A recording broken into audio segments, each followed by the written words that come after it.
Ubay-ubay nato ang ganahan magpaharuhay sa payag nga ginama sa amakan.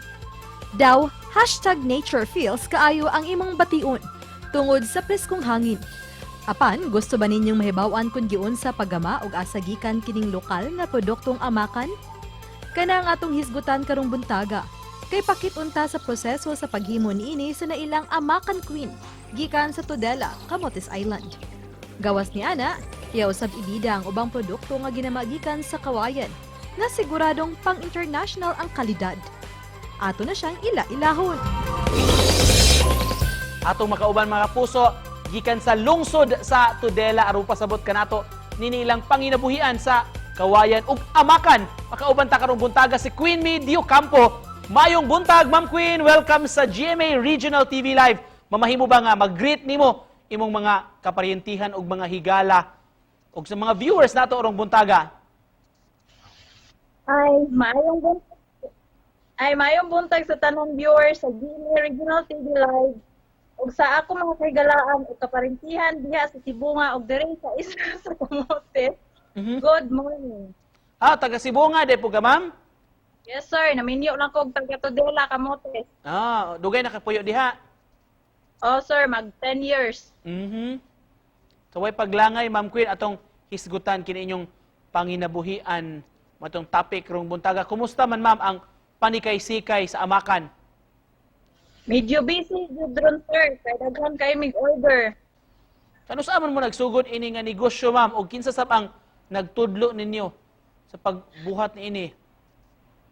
Ang mga tuig 2013 sir, liwas sa Bagyong Yolanda. May programa ang Tudela LGU uban sa DTI bahin sa livelihood program. Unya, miapil mi sa maong 3 days na training. Pagsugod sir, likod jud sir. Nga naman? Masama di mong kamot, sama akong bana mo, may mo muluti sa kawayan, masama jud sir, di jud kalikayan. Di mo magsuot og gloves ba, ma'am? Or protection sa kamot? Karon sir, dili na ko magsuot og gloves, pero kitong sa una baguhay pa magsuot jud mi. Sir? Abunda ba yung kawayan diha sa Tudela? Yes sir, daghan kayo sir. Mga pila po nakaadlaw ninyong binuhat, ma'am, kining kapin sa usa ka pligo? Sa usa ka adlaw sir, buhat lang mi og tulo ka pligo. Tulo ka pligo. Kinsa may magbuhat sa inyo, ma'am, magama sa inyo, ikaw imong bana? Ako mag-weave sir, nga akong bana mo'y magsilbi magluti. Tagpilaon man na inyong baligya na, ma'am, sa usa ka pligo na sa amakan? Depende sa design sir. Pananglit? Makita ra jud dito sa Amakan Queen na Facebook page. Nara dito tanan sir, design, price. Nara dito. Alright, karong buntaga, Ma'am Queen, mamahimo ba nga mutan-aw mi mo ipakita sa amo ang proseso sa paggama ni amakan? Sige sir Nico, tudloan pa mo sa akong paggama og amakan.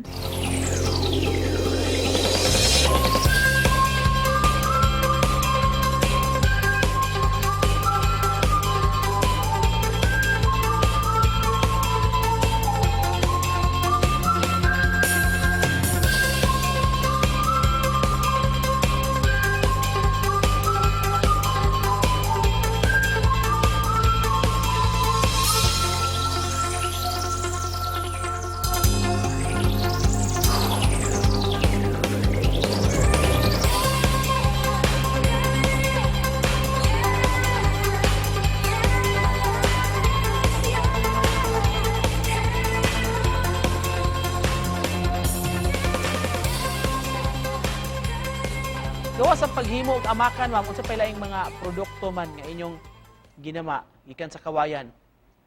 Daghan sir. Sama sa? Tama ng basket, bukag, tingkuranan, mga katre. Pero sa pagkakaroon sir, amakan sa among gipukusan. Kumusta man tong kuyog ninyo sa training, ma'am? Daghan mo ato? Mga 30 may kabuok sir. Nya karon puros 30. manggamay na pod og amakan. Pero sa tuding lang sir, tulo ra jud ni kabuok Korea may lahutay. bana niya, napay silingan na mo nga barangay. Mhm. Kung ganahan, kung labi na sa mga nagtan-aw rong buntaga, kung ganahan sila makakontak sa inyo kay interesado silang mupalit o magpagama sa inyo, ma'am. Asa man mo nila makita unsa may inyong Facebook page? Aduna may Facebook page, sir. Mhm. Amakan Queen, search lang Amakan Queen. Amakan Queen. Oh, naara dito makita ang price, tanang design naa dito, sir, sa Amakan Queen. Mhm. Kanang price range lang sa inyong sa usa bali usa ka pligo unsa man mas barato gyud kung simple ra siya nga design. Oh, barato ra jud, sir. Ang ordinary namo, sir, 200. Aha. Pligo na na Ang special namo, sir, 350. 350. Mhm. Unsa may gidako na ma'am? Sa measurement 4 na by 4 by 4 by 8. Mhm. Mo na 200 hangtod sa 350 ang presyo. Oo, sir. Uh-huh. Alright, Ma'am Queen, sa di pa nato tapuson ang atong interview unsay mensahe nga gusto nimong ihatag sa atong mga kapuso rong buntaga. Daghang salamat sa tanan ug nimo, Sir Nico, ug salamat sa Sugbo Negosyo Program. Akong giawhag ang tanan sa pagsuporta sa produktong Sugboanon. Alright, Ma'am Queen, daghan kayong salamat sa pag-uban kanamo karong buntaga, pagpaambit sa inyong negosyo nga patok yun kayo diha sa lungsod sa Tudela. Mga kapuso, ang Amakan Queen, si Ma'am Queen Mi Dio Campo. Salamat kayo, Ma'am Queen. Salamat, sir.